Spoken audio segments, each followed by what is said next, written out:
할렐루야. 오늘은 시편 127편과 128편 말씀을 살펴보겠습니다. 시편 127편은 솔로몬의 시라고 되어 있습니다. 솔로몬의 시고 성전에 올라가는 노래인 것은 동일합니다. 그리고 시편 128편은 성전에 올라가는 노래인데 이 두 시편이 공통적으로 이야기하는 것은 여호와께서 세우시는 집, 하나님께서 세우시는 가정에 대해서 이야기를 하고 있습니다. 그래서 이 두 개의 시편을 함께 살펴보도록 하겠습니다. 먼저 127편 솔로몬의 시부터 좀 살펴볼게요. 127편은 솔로몬은 지혜의 왕이라고도 불려지잖아요. 그리고 잠언과 전도서를 쓴 성경의 저자로도 우리가 잘 알고 있습니다. 근데 전도서에 보면 솔로몬이 헛되도다. 내가 모든 것들을 다 누려봤지만 또 모든 것들을 다 어떻게 보면 가져봤지만 그 모든 것들이 정말 이 땅에서의 어떤 삶을 누리고 수고하는 그 모든 것들이 헛되다라고 이야기하고 있지 않습니까?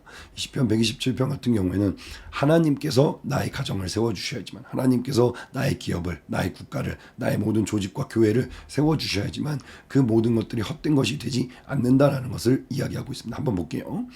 여호와께서 집을 세우지 아니하시면 세우는 자의 수고가 헛되며 여호와께서 성을 지키지 아니하시면 파수꾼의 경성함이 허사로다. 그러니까 우리가 아무리 수고하고 힘쓰고 애써서 그것이 설령 하나님 일이라고 할지라도 내가 하나님께 기도하지 않고 하나님의 도우심을 구하지 않고 하나님께서 그 자리에 함께 하시지 않는다면 그 모든 것들은 헛된 것이 될 수 있다라는 거예요. 그러니까 여러분, 모든 일을 하기에 앞서서 먼저 기도로 시작하고 또 마무리할 때도 기도로 마칠 수 있는 저 여러분들 되시길 주님의 이름으로 축원합니다. 하나님과는 전혀 상관없이 그냥 나의 열심으로만, 나의 유익을 위한 것으로만 그냥 나 혼자 좋고 기쁘고 그런 것이 돼서는 안 된다라는 겁니다. 우리가 이번에 비대면으로 헌신 예배를 준비하고 있지 않습니까? 그 헌신 예배를 준비하는 것도 항상 하나님을 의뢰하고 하나님께 먼저 묻고 하나님의 뜻을 구할 수 있는 저 여러분들이 되시길 간절히 바랍니다. 네, 2절 볼게요.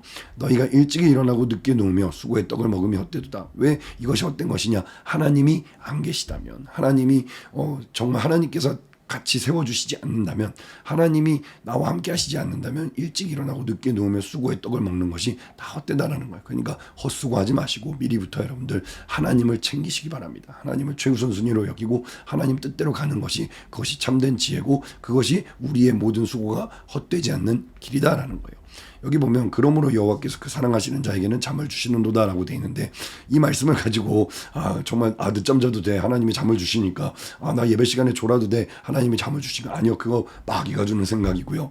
여호와께서 그 사랑하시는 자에게는 그들이 잠을 자고 있는 그 순간에도 그 가정을, 그 기업을 지키시고 보호하신다는 거예요. 우리가 평안히 눕고 잘 수 있는 것은 하나님께서 당신이 사랑하시는 그 아들들, 딸들, 그리고 하나님의 백성들을 불꽃 같은 눈으로 졸지도 주무시지도 않고 그들을 지키고 보호하시기 때문입니다. 그러니까 이런 하나님의 섭리, 하나님의 우리를 사랑하시고 우리를 보호하시는 것에 감사할 수 있는 여러분들이 되셨으면 좋겠습니다. 이제 3절부터는 자식에 대해서 나와요. 자식은 여호와의 주신 기업이요 태의 열매는 그의 상급이로다. 그러니까 자녀는 하나님께서 주시는 것이다라는 거예요. 그러니까 내가 모태 중에, 내가 복 중에 있는 그 태아조차도 하나님께서 그를 계획하시고 지명하셨기 때문에 자녀가 잉태되는 것이고, 그리고 그가 세상에 나오는 것도 다 하나님의 뜻이다, 하나님의 계획이 있었기 때문에 세상에 나온 것이다라는 거. 요새 막 괜히 원치 않는 막 임신을 하게 되고 막 그래가지고 막 낙태를 한 해 만에 막 이런 식으로 막 고민하고 그런 게 있는데, 아니요, 하나님께서 여호와의 주신 기업이다라고 성경을 통해서 분명히 이야기하고 있습니다. 그러니까 함부로 내 뱃속에 있는 태아 내 거 아니야, 내가 마음대로 할 수 있는 거 아니야, 그렇게 생각해서는 안 된다라는 거예요. 모든 생명은 다 하나님께서 계획하시고 정하셨기 때문에 그때 나올 수 있다라는 겁니다.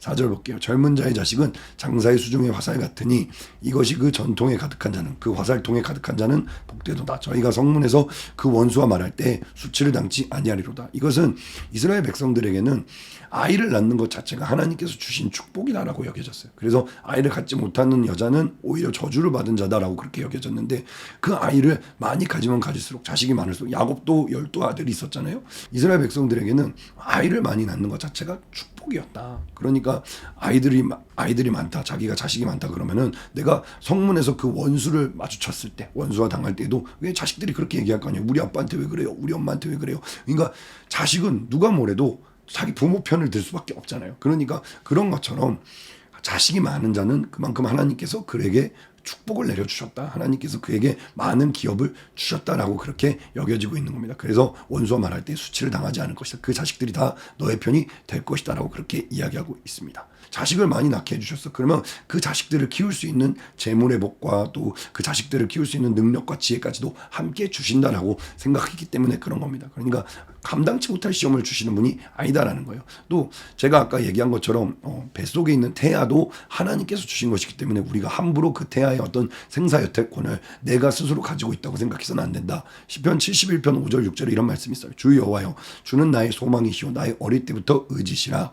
내가 모태에서부터 그러니까 뱃속에 있을 때부터 주의 붙드신 바 되었습니다. 그러니까 만들어지기 생성되기 전부터도 하나님은 우리를 계획하셨다는 거예요. 그러니까 모태에서부터 주의 붙드신 바 되었으며 내 어미 배에서 주의 취하여 내신 바 되었사오니. 그러니까 어머니 뱃속에서 나올 때부터 이미 하나님께서 그를 취하여 내셨기 때문에 이 땅에서 빛을 볼 수 있었고 숨을 쉴 수 있었고 지금까지 우리가 살 수 있었다라는 겁니다. 그러니까 나는 항상 주를 찬송하리이다라는 이런 시편 기자의 고백이 있습니다. 그러니까 여러분 태아라고 해서 아직 뭐 어떤 생명이라고 여겨지지 않는다고 막 세상에서 그렇게 말할지라도 여러분들 아이를 그렇게 함부로 생각해서는 안 된다는 거예요. 적어도 크리스찬이라면 그래야 한다. 그리고 시편 128편은 이제 그냥 성전에 올라가는 노래라는 부제가 있는데 마찬가지로 하나님께서 세우시는 가정에 대해서 이야기하고 있습니다. 계속 볼게요. 여호와를 경외하며 그 도에 행하는 자마다 복이 있도다. 내가 내 손이 수고한 대로 먹을 것이라. 내가 복되고 형통하리로다. 내가 아무리 수고하고 힘쓰고 노력해도 하나님이 함께 하시지 않으면 그 수고한 만큼의 성과를 거둘 수가 없는데 하나님께서 내가 수고한 만큼 땀을 흘린 만큼 수확을 거둘 수 있도록 은혜를 베풀어 주셨다라는 겁니다. 3절 내 집 내실에 있는 내 아내는 결실한 포도나무 같으며 내 상에 둘린 자식은 어린 감람나무 감람류 그러니까 기름을 쏟아낼 수 있는 그런 어린 감람나무 같으리라. 그러니까 그 감람나무가 장성하고 자라면은 나를 어떻게 보면 풍족하고 풍요롭게 만들 수 있는 그런 기름을 낼 수 있다는 거예요. 내 아내는 결실한 포도나무 같다. 아내를 통해서 현숙한 아내가 잠언 31장에 나오잖아요. 그 현숙한 아내를 통해 정말 장로가 되고 막 정말 세상에서 인정을 받고 그리고 정말 다른 사람들 남부럽지 않은 그런 가정을 딱 이룰 수 있다는 거예요. 그러니까 아내도 하나님께서 주신 복이고 자식도 하나님께서 주신 복이다라는 겁니다.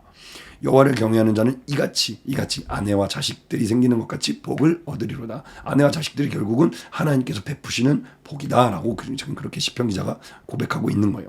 여호와께서 시온에서 내게 복을 주시지어다. 너는 평생의 예루살렘의 복을 보며 여기서 나오는 이제 시온, 예루살렘 이런 것들 하나님의 성소가 있는 마을, 도시 그런 것들을 이야기하는 거예요. 그러니까 시온에서 내게 복을 주시지어다. 너는 평생의 예루살렘의 복을 보며 그러니까 하나님을 떠나지 마라.